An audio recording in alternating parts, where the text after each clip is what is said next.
Apa sih? Tidak apa-apa. Iya. Anda puas, saya demam.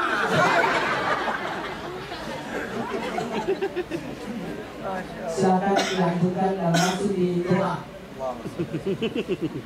Jamaah. Bismillahirrahmanirrahim. Assalamualaikum warahmatullahi wabarakatuh. Doa aja tadi. Duduk di sini aja. Ainun. Doa ini. Oh basah. Dan apa-apa. Maju-maju aja sedikit. Ya. Ini langsung dikumpulin anak-anaknya. Ya, bismillahirrahmanirrahim. Assalamualaikum warahmatullahi wabarakatuh. Alhamdulillah wa syukurillah wa ni'matillahi la hawla wa la quwwata illa billahil aliyyil azim. Makasih Ustaz Haji Maulana, guru kita semua. Dari siang sama saya beliau. Dari berapa sih? Dia jam 2. Jam 2 ya. Memang saya harus ke DI dulu, tadi baru selesai habis bisa. Dan terima kasih juga buat Pak Ustadz, Pak Ustadz semua yang kumpul, keluarga Pak Haji Budi, dan kalian kita, Masya Allah mudah-mudahan nanti jadi Panglima. Insya Allah, Allahumma sholli ala Muhammad. Ayah anak kita juga Pak Budi, Jenderal Budi, alhamdulillah, dan semua bisa saya sebut satu persatu. Alhamdulillah, hubungan kita sama orang tua tidak putus dengan salah satu dari kita wafat meninggal dunia. Apakah kita duluan atau orang tua kita duluan, tidak akan terputus. Akan ada selalu hubungannya, selalu kemudian koneksinya, dan benar-benar tidak akan pernah terputus. Sampai-sampai kemudian Rasulullah pun mengingatkan kita agar kita senantiasa mendoakan orang tua kita. Doa dari kita, anak kepada orang tua, malah membuat kita secara otomatis disebut sebagai anak yang bakti kepada orang tua. Dan rasanya tidak berlebihan jika saya mengatakan berbahagialah keluarga besar ini, karena sesungguhnya pesantren Daku Putri ini adalah bukan pahala Pak Budi dan Bu Oda serta anak-anak saja, tapi sesungguhnya pahala orang tua. Karena tidak ada anak kecuali adanya orang tua dan izin Allah.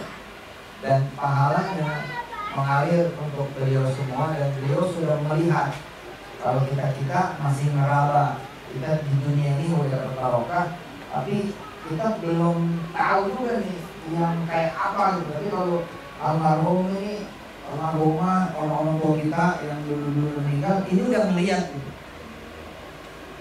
Insya Allah mudah-mudahan Allah terima amal soleh kita semua, amin. Dan memang soal mengingat dan mendoakan ini, makanya saya pribadi itu yang izin Allah Subhanahu wa Ta'ala ngotot banget pengen punya anak keturunan yang hafizah, pengen kemudian punya santri yang hafizah, ngotot banget itu. Karena memang kedudukannya, posisinya emang luar biasa gitu. Tadi di perjalanan ayah nangis tuh. Tadi di jalan dapat video dari Syekh Khalid Al-Hamudi. Ada seorang ulama yang anaknya jauh kan umurnya. Kalau melihat videonya, kira-kira ulama ini umur mungkin sekitar 50-an. Dan anak ini kira-kira umurnya 11-12. Karena ulama ini tahu kedudukan penghafal Quran, begitu diwisuda anaknya itu, ulama ini yang juga bukan cuma ulama tapi ayah dari anak ini, itu nyium kaki anaknya loh Pak. Merinding saya tadi, nanti saya kirim ke Haji Budi biar kemudian dikirim ke teman-teman yang lain. Merinding. Kenapa sampai seorang ayah ini nyium kaki putranya gitu? Pak Susilo, kenapa gitu? Karena memang mengajarkan syafaat gitu. Itu kan siapa juga yang bisa ngasih syafaat ya? Kan orang pertama dan satu-satunya ya Nabi Muhammad.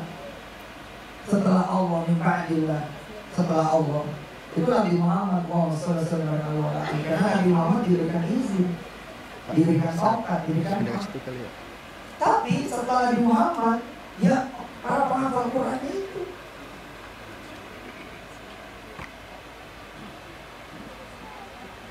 orang-orang yang kemudian menjaga Quran itu. Makanya ulama itu kemudian dia kaki putar sampai semua tuh orang pada kaget melihat ulama ini. Kan gak semua dikasih panggung. Yang dikasih panggung pasti itu orang yang paling alim di antara para wali-wali santri gitu. Nah, beliau ini yang dikasih panggung. Jadi peristiwa itu sungguh mengharukan. Yang ngirim ke saya pun Syekh Khalid Al-Hamudi, itu jenderal ulama di tanah suci Makkah Madinah, yang kalau manggil imam Makkah tuh walad, anak saya sini gitu. Manggil ulama tuh, manggil imam kayak gitu. Kedudukan Syekh Khalid keluarga. Nah, bedanya nanti orang tua ibu dan keluarga, orang tua buah dan keluarga adalah beliau dan juga orang tua kita insya Allah yang mensupport semua lembaga tahfiz Quran ya, termasuk Pak Ajat dan keluarga besar yang punya takhasus ini memiliki keutamaan bukan satu anak doang, tapi seluruh anak. La ilaha illallah Muhammadur Rasulullah. Bila satu aja udah kayak gitu, anaknya Pak Susilo lagi kemudian berproses menjadi seorang hafiz dan insya Allah dia punya pesantren sendiri insya Allah. Insya Allah mudah-mudahan. Lah, tadi sebagai pemilik pesantren, pengelola pesantren, pengasuh pesantren tidak cuma memiliki pahala satu anak, tapi memiliki pahala seluruh anak yang belajar di situ. Dan kita nggak tahu kapan tutupnya pesantren dan kapan beranaknya tuh pesantren. Sedangkan alumni DKI saja ini udah jadi pengasuh lagi nih. Di mana-mana tempat udah jadi pengasuh, artinya udah beranak tuh. Makanya nanti kata Rasulullah apa? Umatku yang akan begitu tuh, umatku yang berekosistem seperti itu nanti datang kepadaku bukan sebagai keluarga demi keluarga, tapi umat gitu. Kata Rasulullah itu seperti umat, jadi datang kayak rahor gitu. Ibarat kata prajurit itu prajurit gabungan seluruh negara, sampai udah nggak kelihatan lagi batas ujungnya di mana. Dia kayak kiai kita yang dulu nih, kiai kita lagi kan, kita juga bagian dari beliau kan. Kita akan berdiri di belakang kiai kita. Nah kiai kita udah nggak ngerti tuh ujungnya di mana. Orang dari saya aja udah 1 juta. Dari saya pribadi nih di Allah 1 juta Pak. 1 juta itu yang terinventarisir sesuai dengan data rumah tahfiz. 1 juta.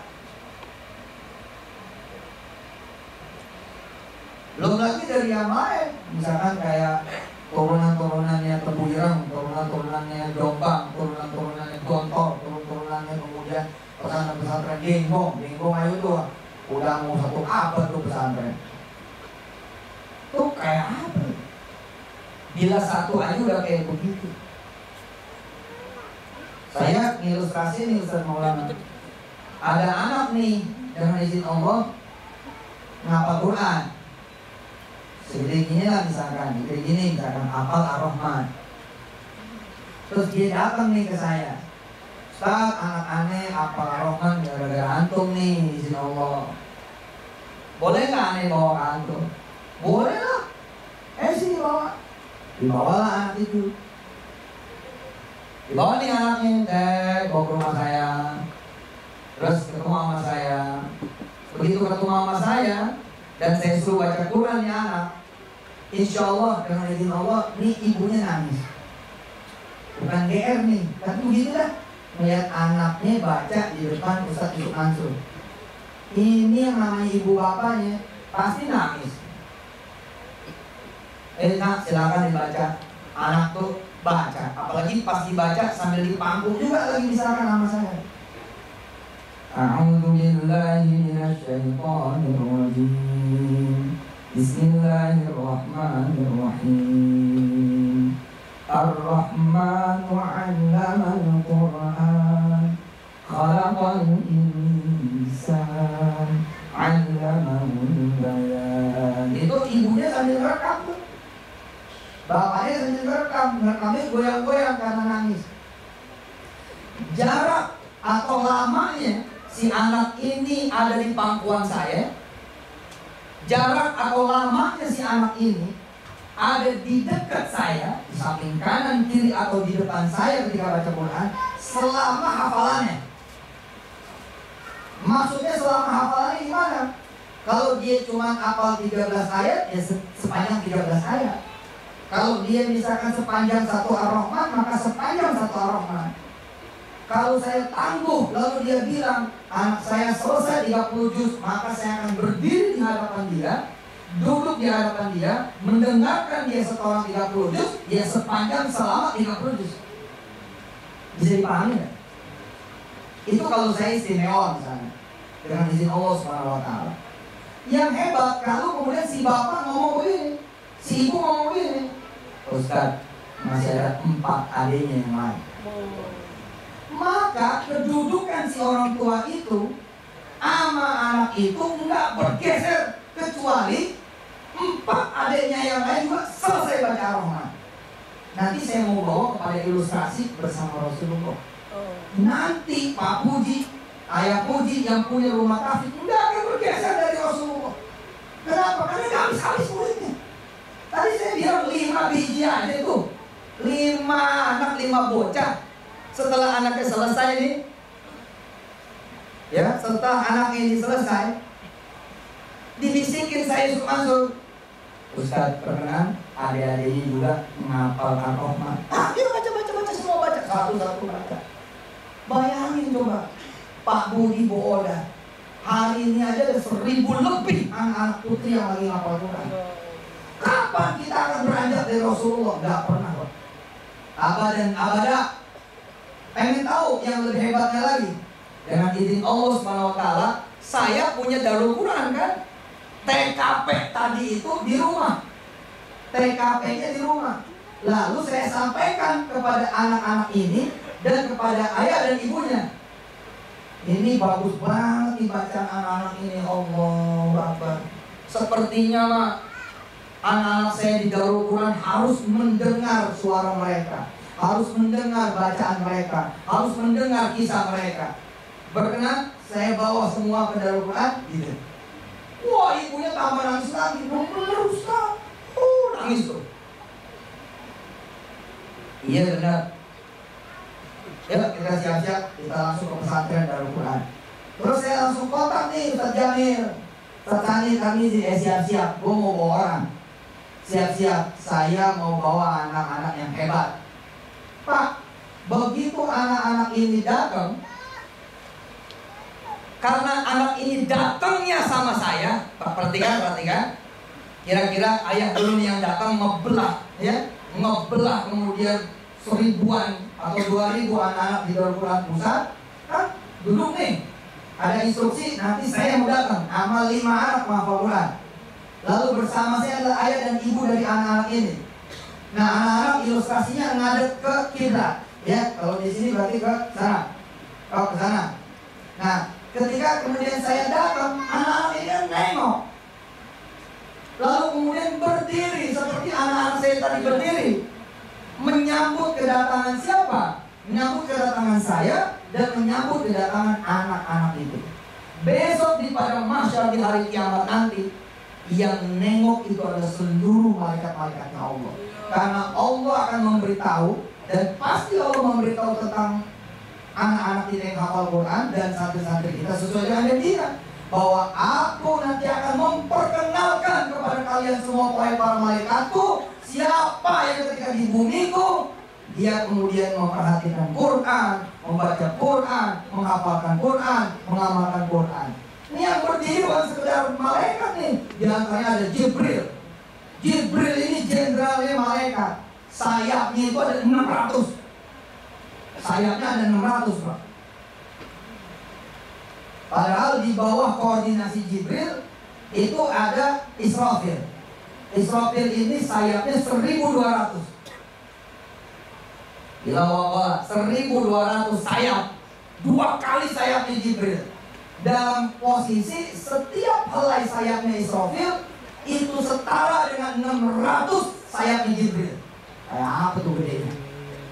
Jibril aja ketika Isra Mi'raj membentangin sayap, langit, bumi, barat, timur, semua ketutup. Nah ini ada Israfil yang sayapnya 1200, yang satu sayapnya itu setara dengan 600 sayapnya Jibril.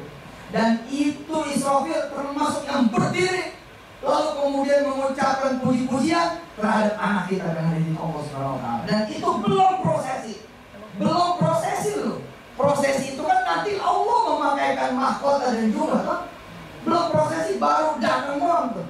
Nah di antara yang hadir berdiri juga menyambut adalah malaikat Hamalatul Arsy, malaikat yang selama ini menjaga arsy. Itu ada malaikat luar, ada malaikat dalam.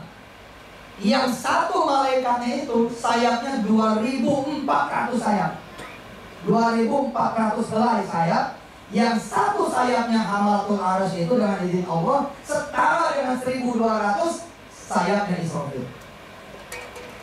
Makhluk yang gede kayak gitu bisa kemudian tunduk sama seorang yang menghafal Quran. Hebatnya nih, saya ilustrasikan. Hebatnya nih, kan ngaji tuh Ar-Rahman, Ar-Rahman, Ar-Rahman, Ar-Rahman, Ar-Rahman, 5 anak kan. Kemudian saya bilang, yuk kita ke pesantren Darul Quran. Terus ibu ini bisik, bapaknya bisik, Ustaz, kalau mau ke Darul Quran saya bawa rombongan. Ada nunggu di mobil, ada engkongnya, ada neneknya, ada paman dan bibinya, bahkan ada orang kampung. Tidak elok Pak Ustaz. Saya sebagai penguasa Darul Quran, saya sebagai rajanya Darul Quran, lalu bilang begini, bawa semua. Pak, kayak gitu nanti anak kita. Bisa dipahami ilustrasi ini. Tongkatnya memang 10, tongkatnya memang 70, tapi dibungkus dengan kalimat Allah. Apa yang dia mau, aku kasih. Nah, kali ini coba kalau bapak-bapak belum nyampe ilustrasinya, bayangin, kan gak berani dong begitu datang, langsung 3 elos datang ke rumah. Izinnya adalah, saya mau datang Ustaz, bawa anak saya. Izinnya cuman saya dan anak-anak. 3 elos ini, kata si ibunya begini, kamu tunggu di sini ya. Nanti kalau Ustaz bilang boleh, nanti semuanya turun. Ternyata bukan cuma boleh. Apa kata saya? Semua bawa ke Darul Quran. Jadi ketika saya datang, apakah hanya dengan 5 anak saya itu, 5 anaknya itu? Tidak. Dengan siapa? 5 anak itu, ayah dan ibunya, dan 3 elok itu turun. Dan apakah kemudian penghormatan itu hanya sampai pada si ayah dan si ibu? Tidak, sampai rombongan habis. Begitu rombongan habis, baru tuh Darul Quran punya saking merapat lagi, serap gitu, tutup. Kenapa? Karena posisinya udah di depan semua. Begitulah nanti ilustrasi ketika Allah Subhanahu wa Ta'ala menyuruh siapa yang berhubungan dengan anak ini, bawa semua, pegang tangannya dan bawa semua kepada Aku. Nah sekarang ini bukan ilustrasi, tapi insya Allah ini keadaan yang sebenarnya. Pada saat nanti orang pada sibuk di padang mahsyar, nasibnya kayak gimana? Ternyata anak-anak kita yang hafalin Quran dan hari ini menjadi pahalanya, bukan cuma beliau yang baru saja wafat, tapi insya Allah orang-orang tua kita juga. Bapak Ibu yang dirahmati Allah, ini ilustrasi luar biasa. Kita akan baca dulu di depan Rasulullah, kira-kira begitu.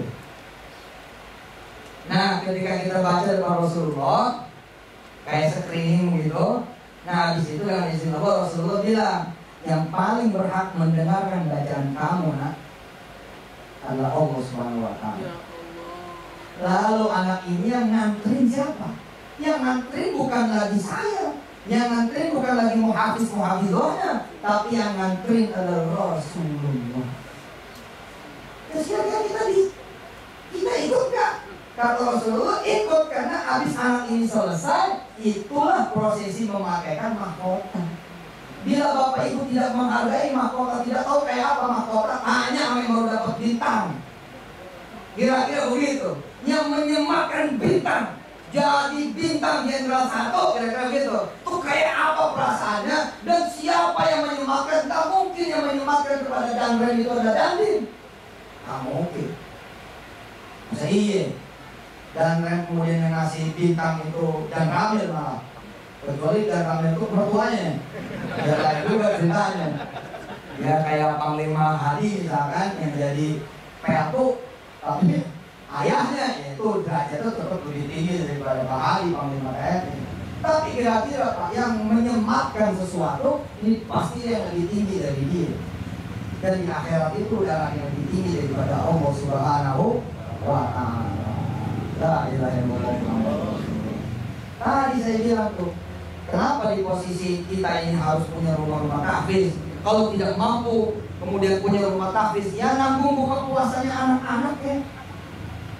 Kan nanti Allah akan nanya, ini anak ini jadi gitu, ini anak ini jadi, siapa lagi yang berjasa? Oh, ada tukang dapur, sini tukang dapurnya. Siapa lagi yang berjasa? Ada tukang lampu, sini tukang lampunya. Ada siapa lagi yang berjasa? Ada tukang security, ada parkiran sampah. Panggil semua. Siapa yang membuat anak ini menjadi hafal ayat-ayatku? Mulia karena kemuliaan Quranku. Bawa semuanya ke sini. Aku punya kemudian rahmat yang tidak terbatas. Semua ngomong.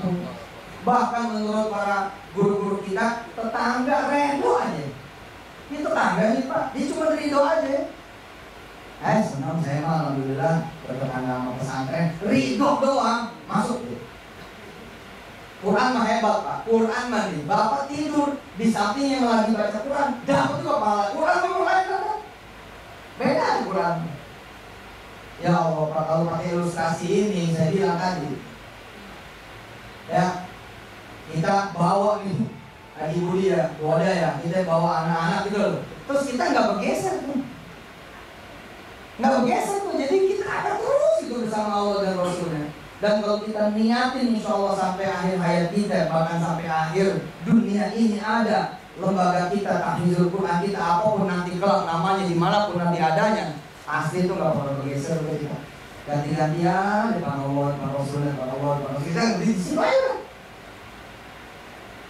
Dan Pak, saya kasih tahu, sholat udah nggak ada lagi besok, sedekah udah nggak ada lagi besok.